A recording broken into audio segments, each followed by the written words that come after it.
En esta formación vamos a conocer acerca de lo que son los espacios confinados. Toda la información que aquí se presenta es una síntesis del material de estudio de la formación CISO respectiva y es un apoyo visual y audible previa a la realización de la evaluación misma. Se recomienda que se comunique con su supervisor CISO para que le facilite los materiales de estudio, los lea detenidamente para poder comprender mucho mejor esta presentación y proceder a la evaluación y obtener así una calificación mínima del 75% para poder aprobarla. ¿Qué vamos a aprender en esta formación? Conceptos y definiciones en torno a los espacios confinados, la jerarquía de control aplicada, la identificación de los espacios confinados en la planta de Argos, cuáles son las reglas en un espacio confinado, cuáles son los riesgos existentes, qué son las atmósferas peligrosas en un espacio confinado y cuál es el monitoreo de estas, cuáles son los requisitos del personal que puede ingresar a los espacios confinados y qué documentación necesita para el ingreso. Comenzamos definiendo lo que es un espacio confinado. Vamos a considerar que un espacio confinado es cualquier espacio cerrado o semicerrado cuyos puntos de acceso o salida son limitados. Es decir, que hay dificultad para entrar y para salir.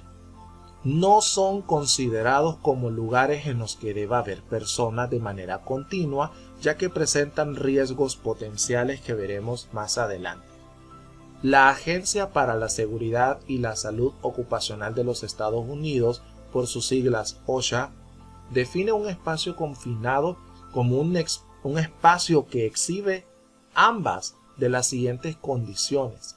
La ventilación existente no extrae los contaminantes peligrosos del aire o el aire deficiente de oxígeno existe o que podría existir o llegar a desarrollarse. Y el acceso o salida inmediata para sacar a un empleado súbitamente inhabilitado es difícil debido a la ubicación o las dimensiones de las aberturas que tenga éste. La jerarquía de control utilizada o manejada en los espacios confinados, pues la eliminación consiste en lo que es eliminar completamente la necesidad de ingresar a un espacio confinado.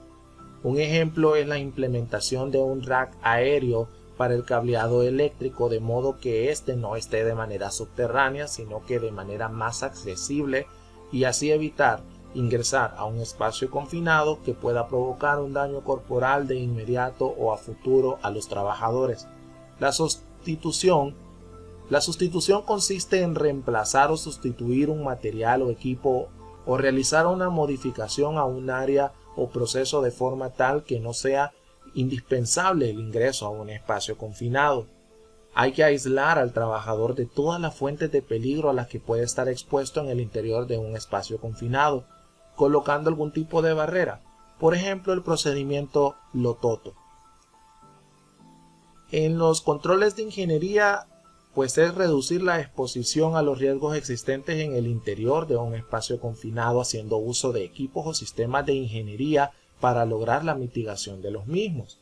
Los controles administrativos permiten reducir la exposición a los riesgos presentes en un espacio confinado, concientizando a los trabajadores de los peligros que estos presentan o representan, capacitando al personal de tal forma que conozca los equipos de protección personal que debe usar para mitigar los peligros y aplicar los procedimientos de manera correcta para tener un trabajo de manera segura.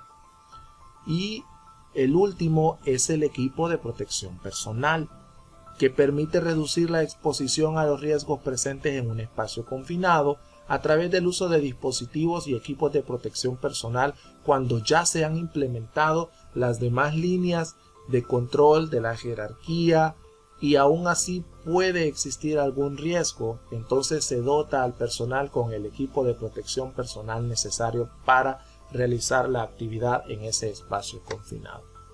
Vamos a identificar los espacios confinados presentes en la planta de Argos, Honduras. Existen muchos espacios confinados, los cuales no los mencionaré, pero están distribuidos en diferentes partes de la planta. Hay espacios confinados en machaqueo A, en crudo, en cocción, en petcock y en cemento 1. Vemos en la imagen inferior un ejemplo. En el caso de los molinos es considerado un espacio confinado. Si observamos la abertura para el ingreso a este, ya sea para darle un mantenimiento, es una abertura que permite únicamente el acceso para una persona y esta tiene una función de entrada y de salida. También hay espacios confinados en cemento 1A, en cemento 2, en machaqueo B. Los ductos son considerados también espacios confinados, así como las salidas restringidas que se pueden observar en las imágenes inferiores. ¿Qué reglas son las que se tienen que conocer respecto a un espacio confinado? Hay 7 reglas que tenemos que conocerlas y debemos aplicarlas. Número 1, tenemos que evaluar, tenemos que clasificar y señalizar el riesgo existente en ese espacio confinado. Número 2, tenemos que realizar el permiso de trabajo de espacio confinado y hacerlo firmar por la persona encargada del área antes de realizar el trabajo.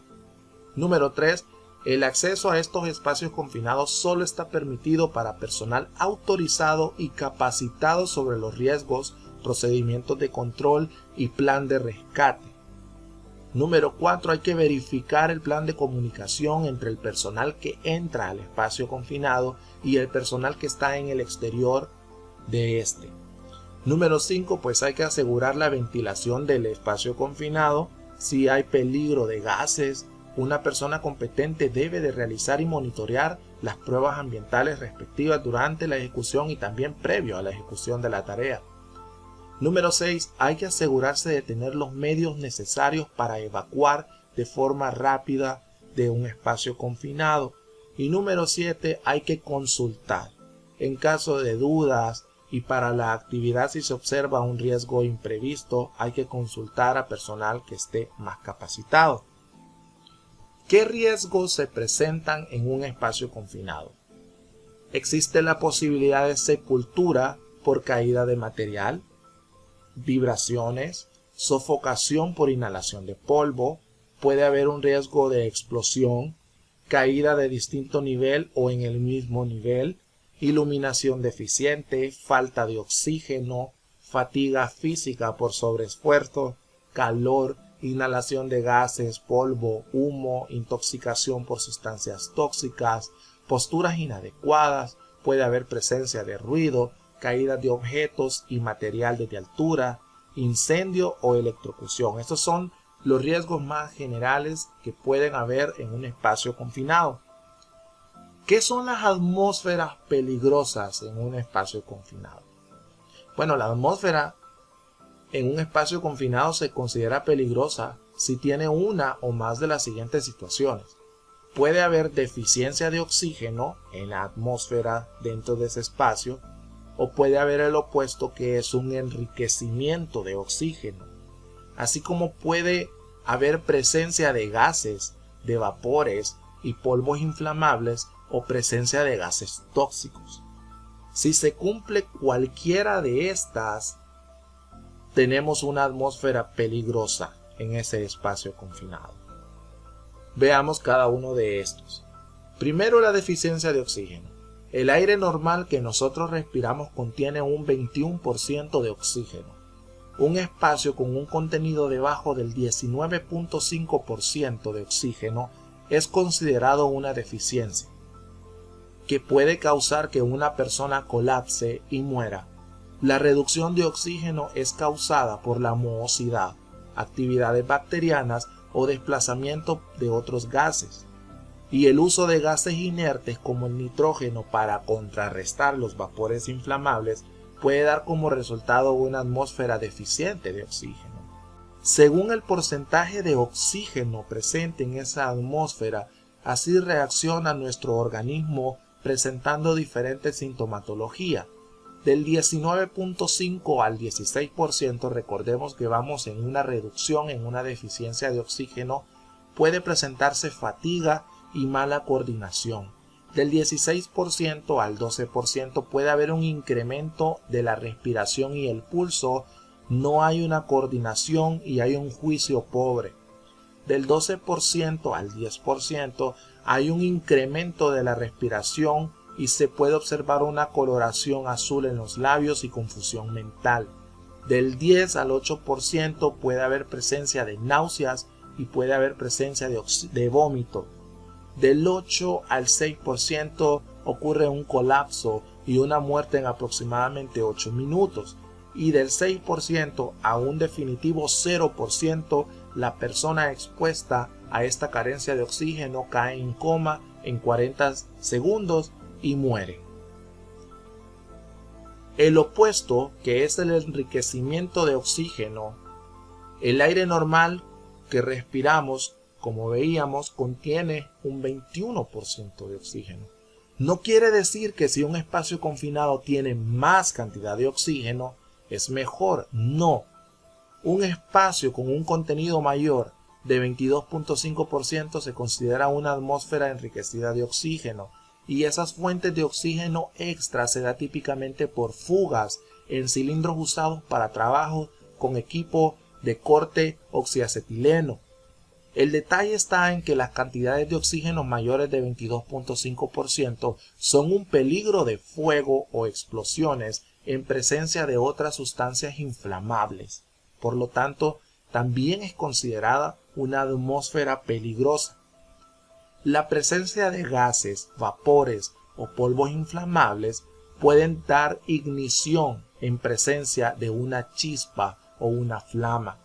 Si ésta está sobre el nivel de aire llamado LEL o LEL, límite bajo de inflamabilidad, los gases o niveles de vapores arriba del 10% de su límite bajo de inflamabilidad son considerados peligrosos y no se pueden entrar a espacios confinados hasta que se haya reducido estos niveles.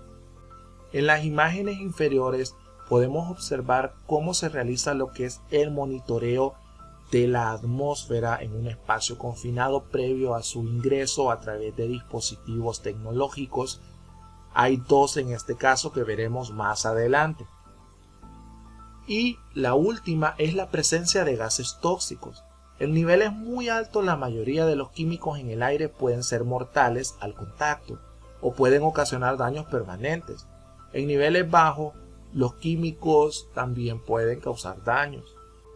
La mayoría de los químicos tienen un PEL o límite permisible de exposición, y si se sobrepasan estos límites pueden causar daños o muerte.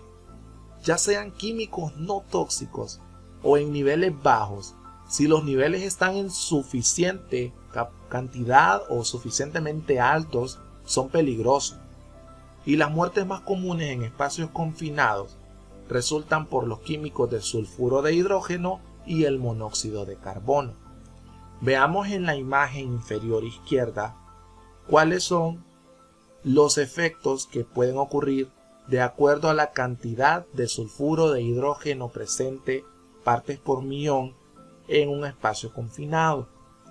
Puede haber un olor, se puede percibir un olor fuerte, se puede perder el olor, puede causar en ciertas cantidades lo que es tos o enrojecimiento en los ojos, llega una pérdida del conocimiento en 30 minutos, un colapso instantáneo y muerte en minutos. Entre más aumenta la cantidad presente de estos gases tóxicos, es mucho más peligroso. El sulfuro de hidrógeno se encuentra en los sistemas de alcantarillado, por ejemplo. Los monóxidos de carbono son el resultado de combustión interna de motores. Su límite permisible de exposición es de 35 partes por millón.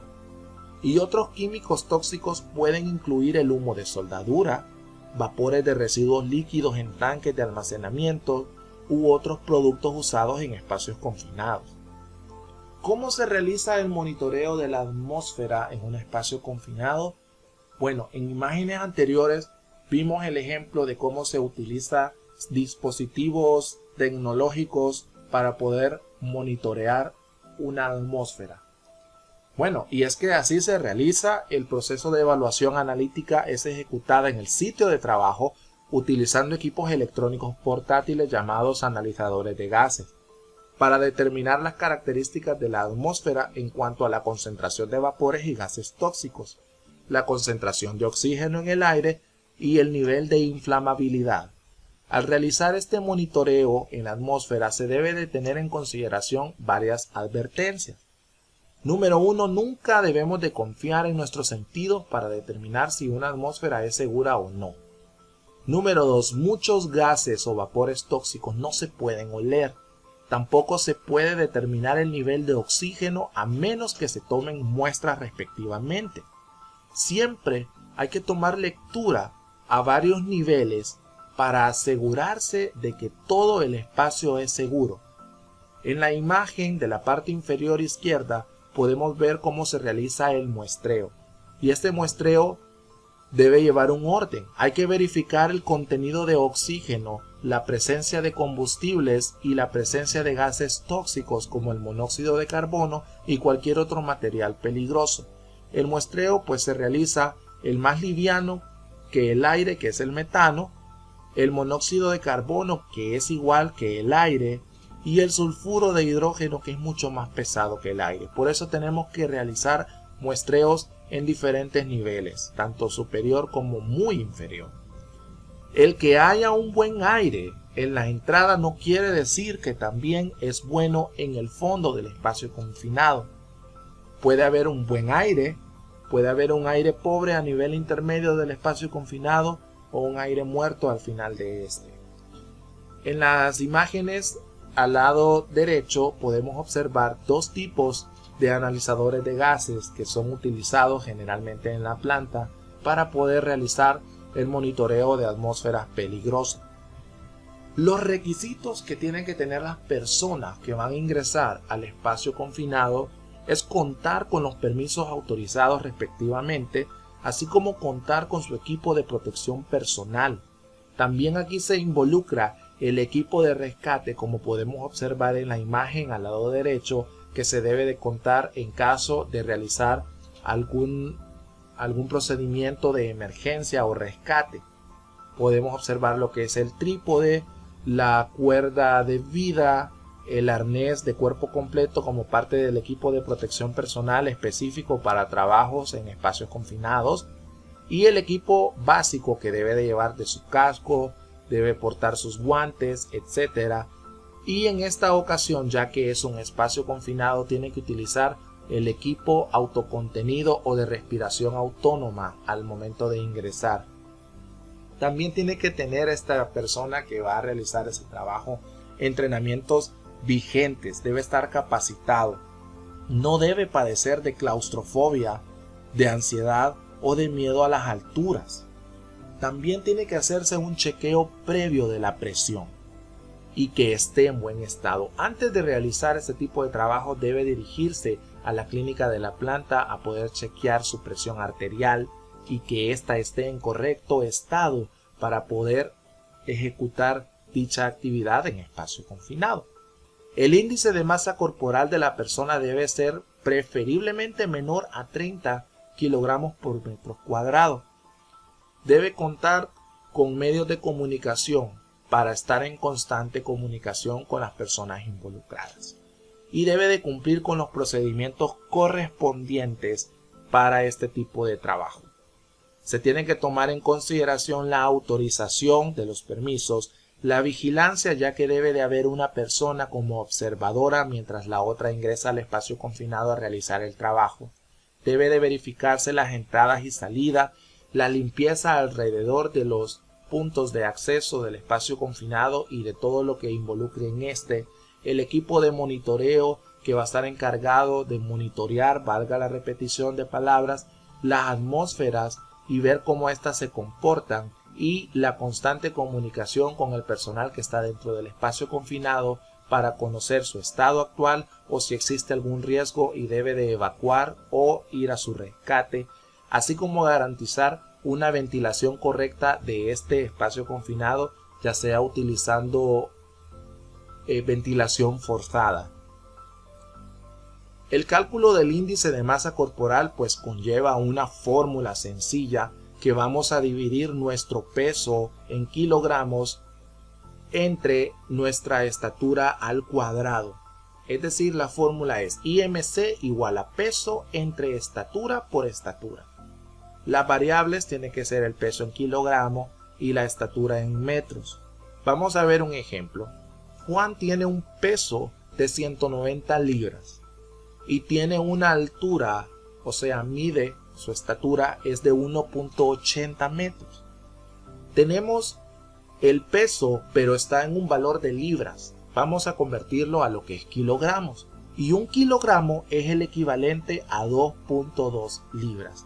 Por lo tanto, vamos a dividir las 190 libras que pesa Juan, entre 2.2 para que este resultado sea en kilogramos. El resultado nos da 86.4 kilogramos. La estatura de Juan es de 1.80 metros. Pero si vemos en la fórmula, tenemos que multiplicar nuestra estatura.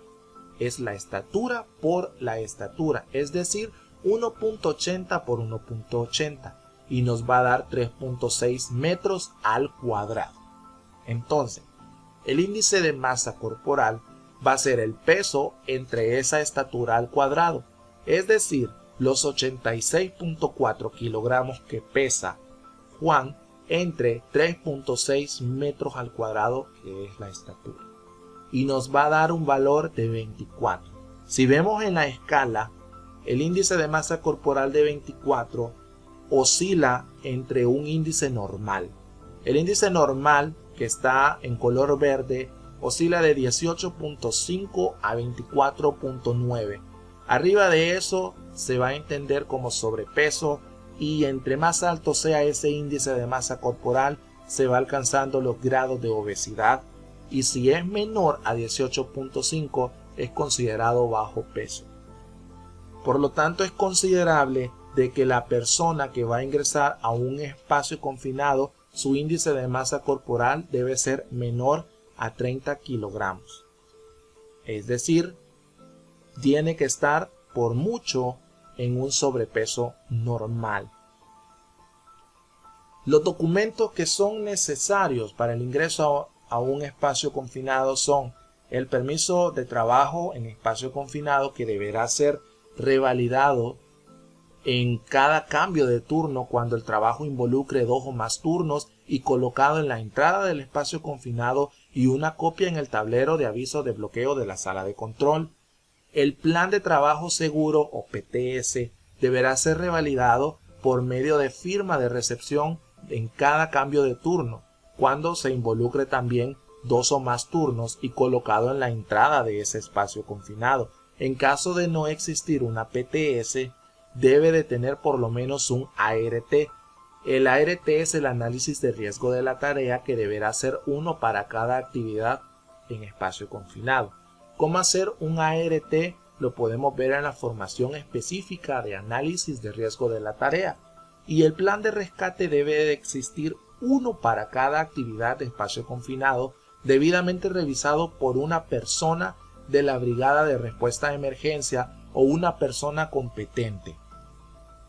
Veamos qué es el permiso para trabajo en espacios confinados. Este es un documento que se emplea para poder realizar un trabajo en espacio confinado. Por eso es denominado permiso en trabajo de espacio confinado, o TEC por sus siglas.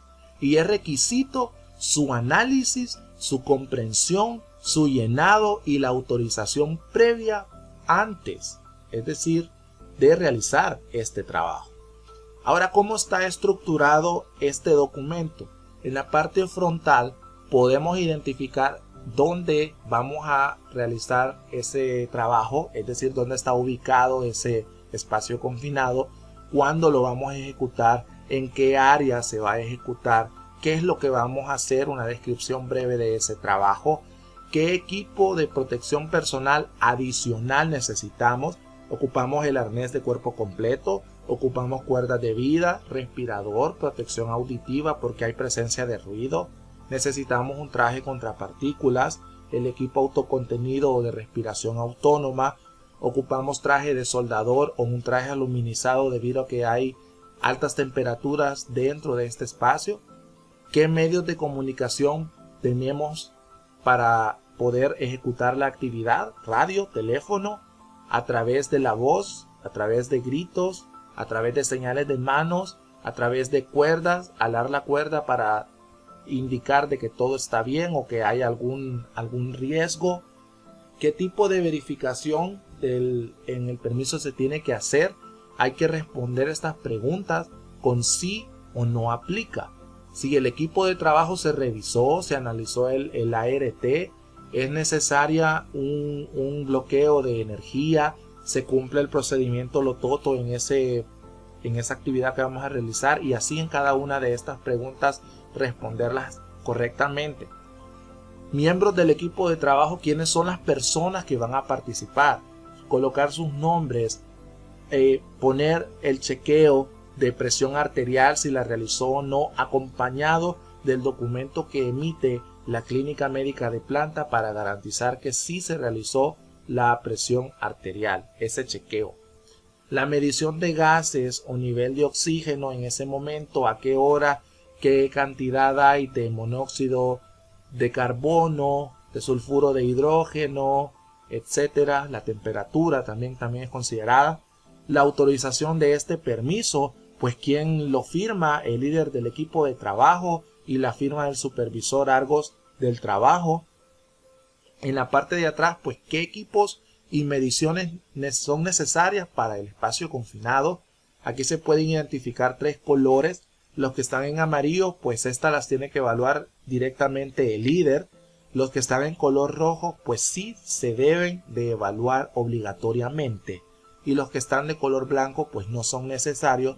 Y todo depende de en qué lugar o a qué espacio confinado se va a asistir y qué es lo que se va a realizar. En cuanto a la planificación de emergencia o rescate, este es un documento que nos permite planificar la realización de un rescate en caso de que exista algún incidente, así como vimos en los diferentes riesgos que hay dentro de un espacio confinado. ¿Qué conlleva esta planificación? Primero, pues identificar la instalación donde se está realizando ese trabajo, qué tipo de trabajo es, debido a que el plan de rescate se puede utilizar y se debe de utilizar tanto para espacios confinados como para trabajos en altura.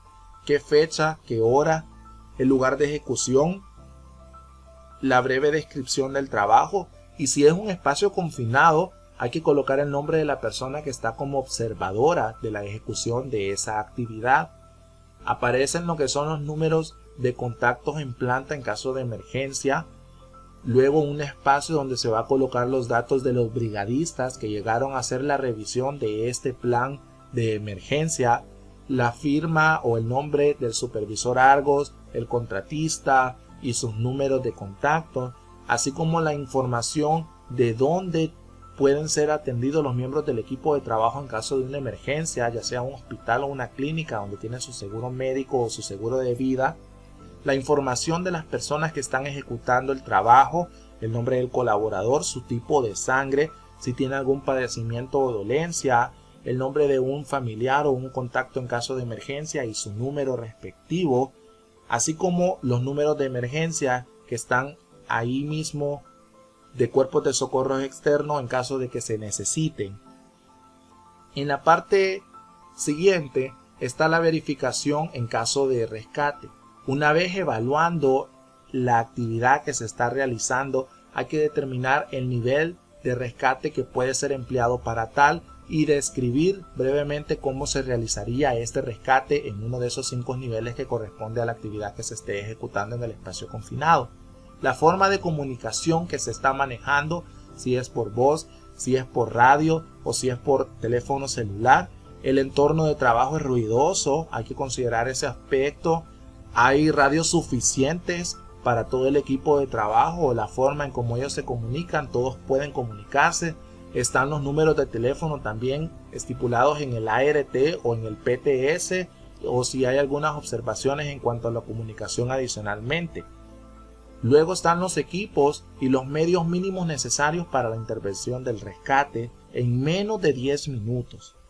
Tenemos que ver qué equipos son los mínimos que necesitamos y que tienen que estar presentes en el área de trabajo en caso de que ocurra un incidente y atender de inmediato el rescate, ya sea el arnés de cuerpo completo, puntos de anclaje, escaleras, cuerdas de vida, mosquetones, trípodes, analizadores de gases, botiquín, camillas de rescate, si hay otros, cuáles, la forma en cómo se debe de acceder a la víctima en caso de un rescate a través de andamios, a través de escaleras, se necesita un brazo articulado, hay que alar a la víctima a través de acceso, hay que alarla con pértiga o un descenso hasta llegar a la víctima y poder realizar ese rescate y las posibles obstrucciones que puede llegar a la víctima. También tienen que ver la validación por parte del brigadista, si es congruente con todos los demás procedimientos, lo que aquí se describe, si hay presencias adversas en cuanto a las condiciones climáticas, cómo se realizaría el aislamiento en esta zona de emergencia, si se tiene que colocar cintas para delimitar o conos u otro medio para poder infringir el acceso solamente a las personas que están ejecutando este rescate. Luego hay que validar este plan por parte del brigadista de que esté todo en forma, que esté todo correcto y la aprobación del mismo por parte del supervisor. Para esto conlleva colocarle el nombre y la firma que deben corresponder específicamente. Luego vamos a lo que es la acción del plan de emergencia.